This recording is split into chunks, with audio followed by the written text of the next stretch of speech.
Hello and welcome. My name is Alan, and we are back with more Know Your Members of Congress for the 119th Congress. This was meant to be Saturday's video. Before we get into the video, I do want to remind you I have two ways to donate to the channel. One is a Patreon, which is a month-to-month subscription. But I also have a coffee account, which allows you to donate month to month as well. But you could choose instead to give a one-time donation. Do not donate if it would put you in financial troubles.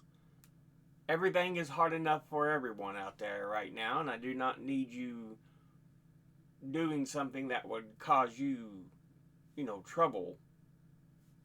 So, get everything you need taken care of. Get yourself in a better spot financially. But if you can afford it and you want to, then I appreciate it and I thank you. With that said, let's go ahead and hop into the video here. Today, we are looking at Representative Jahana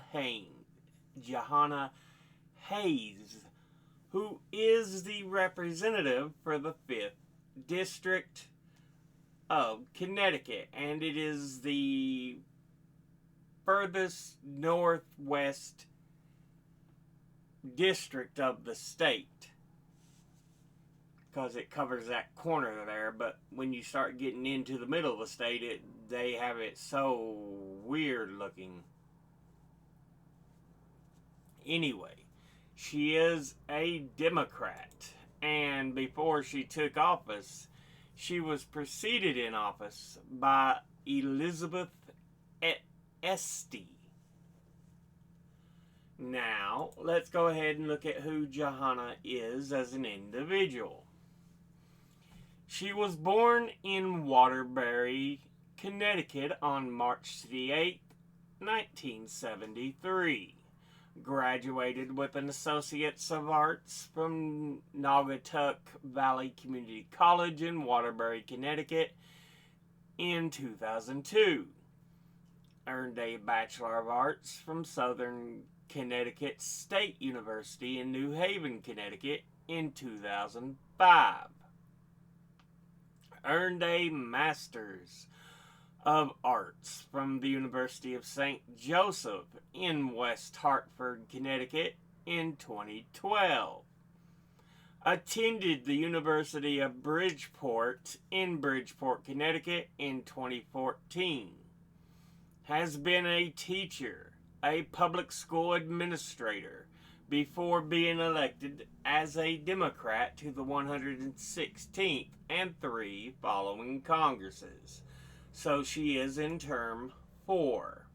Now, let's go ahead and look at the committees she is on. She is on the Committee on Agriculture, of which she is on the Subcommittee on Livestock, Dairy, and Poultry, and the Subcommittee on Nutrition and Foreign Agriculture. She is on the Committee on Education and the Workforce, of which she's on the Subcommittee on Early Childhood, Elementary, and Secondary Education, and the Subcommittee on Health, Employment, Labor, and Pensions. Now, let's go ahead and take a look at her top 5 individual donors and contributors over the last election cycle. At the top, number 1, we have Emily's List, formerly stylized as Emily's List, just the way it looks. It is an American PAC that aims to help elect Democratic female candidates in favor of abortion rights to office, and was founded by Ellen Malcolm in 1985, with the group's name being a backronym for Early Money is Like Yeast, leading to the way yeast makes dough rise. The saying refers to a convention of political fundraising where receiving many donations early in a race helps attract subsequent donors. Emily's List bundles contributions to the campaigns of Democratic women in favor of abortion rights running in targeted races. Altogether, they have donated $129,267. And once again, that's Emily's List. Next, at number 2, we have J Street PAC, which is the PAC arm for J Street, which is an American nonprofit liberal Zionist advocacy and lobby group based in the U.S., whose aims include strengthening Jewish democracy in Israel, promoting a diplomatic end to the Israeli-Palestinian conflict with a two-state solution, and opposing the boycott, divestment, and sanctions movement.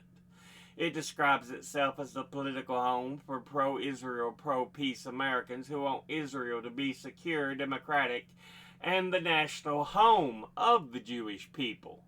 Many right-wing and Zionist critics allege that J Street and the policies they support are anti-Israel, while at the same time left-wing and anti-Zionist movements criticize J Street's position supporting Zionism and aid to Israel, its rejection of boycott, divestment, and sanctions, and human rights organizations' allegations of a Gaza genocide, and past efforts at its past efforts against Palestinian statehood. Altogether, it has donated $49,570. And once again, that's J Street PAC. Next, at number 3, we have Fair Shot PAC.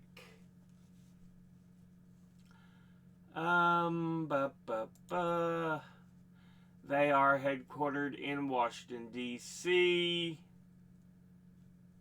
And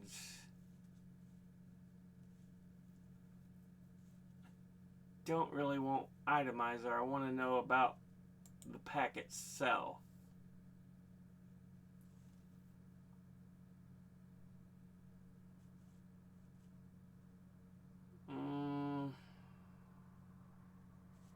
It's hard to get any real information because it doesn't want to give up any. Everyone deserves a fair shot.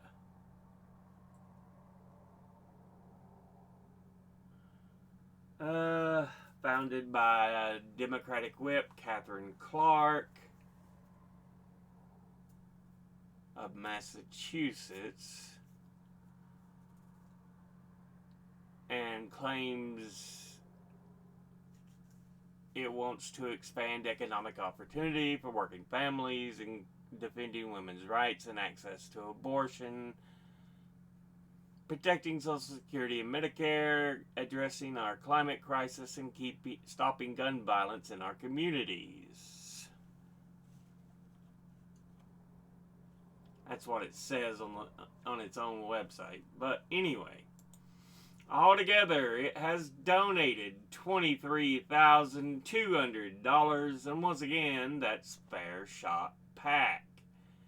Next, at number 4, we have Yale University, private Ivy League research university in New Haven, Connecticut, that was founded in 1701 and is the third oldest institution of higher education in the U.S. and one of the 9 colonial colleges which were chartered before the American Revolution.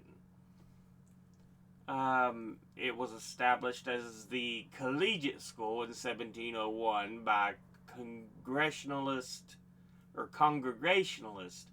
clergy of the Connecticut colony, and originally focused on theology and sacred languages, but expanded the curriculum to include humanities and sciences by the time of the American Revolution.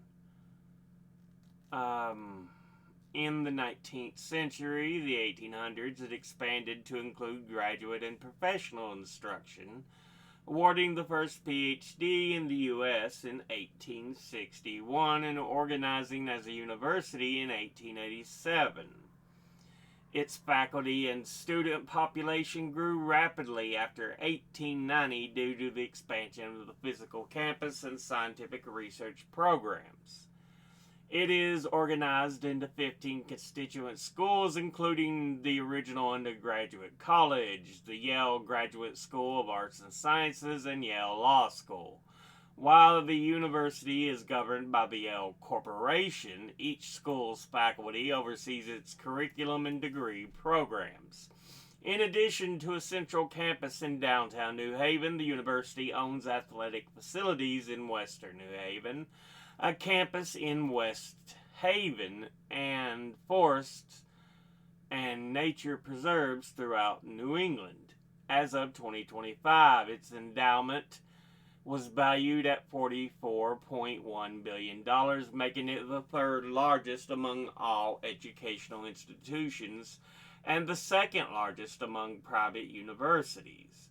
The Yale University Library, serving all constituent schools, hosts more than 15 million volumes and is the third largest academic library in the United States, and its athletes compete in intercollegiate sports as the Bulldogs in NC Division I Ivy League Conference.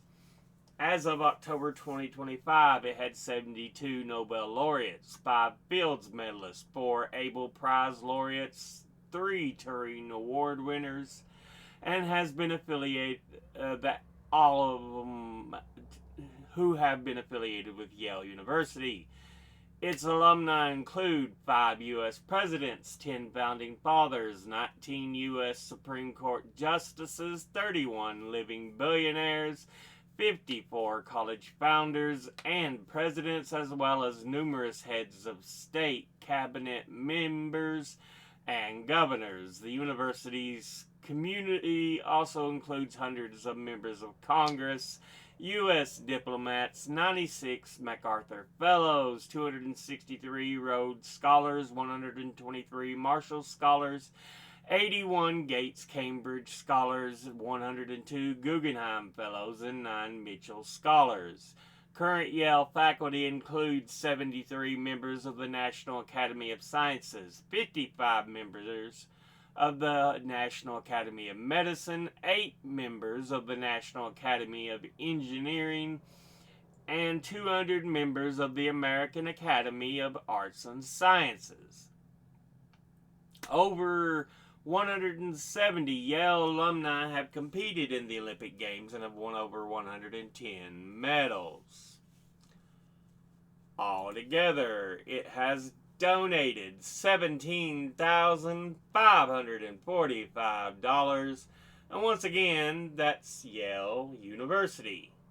Finally, in 5th, we have Service Employees International Union, which is a labor union representing 2 million workers in over 100 occupations in the U.S., Canada, and Puerto Rico, and is focused on organizing workers in 3 sectors.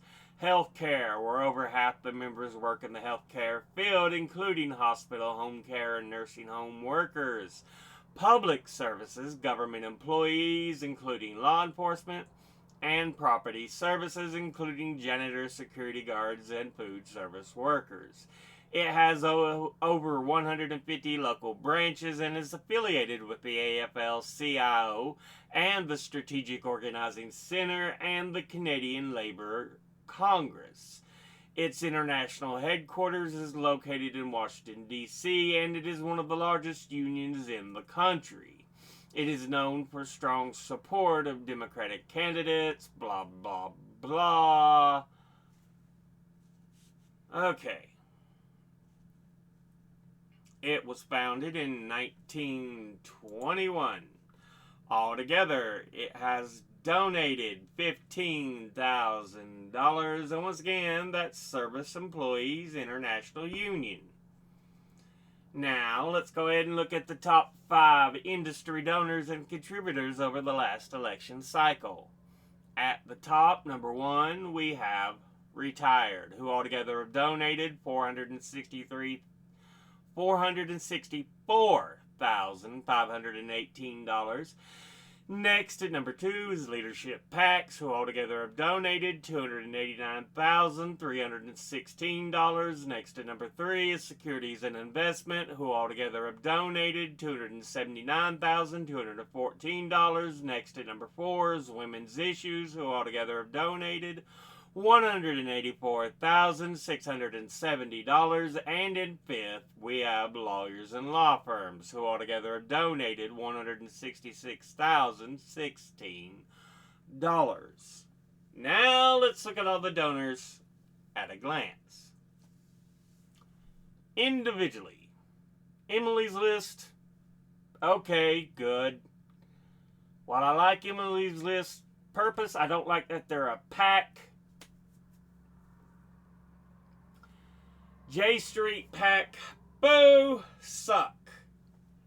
Fair Shop PAC, boo, suck. Normally, I like the issues it proclaims it backs, but it's too partisan with who it backs.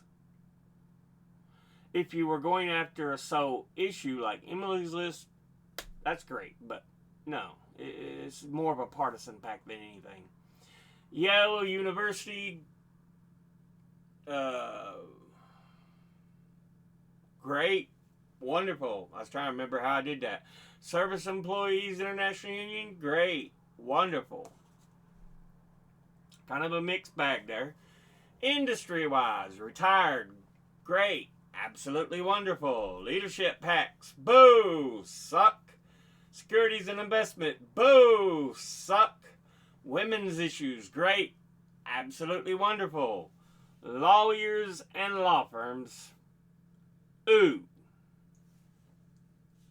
Altogether, it's very much a mixed bag. I'll say mixed bag leaning positive. I almost stopped at just mixed bag, but I'm going to give you that little push to leaning positive.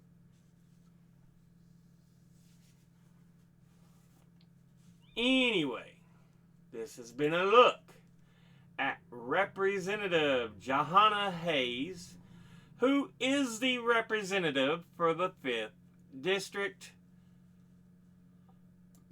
of Connecticut. As always, educate thyself. Think, read, study, learn. Someone tells you something you have trouble believing, ask them to cite their sources. And it can't just be some tinfoil hat wearing sources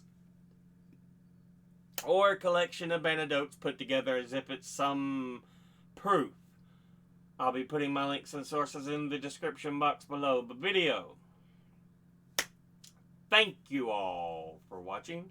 I'll see you all in the next one. Until then, later.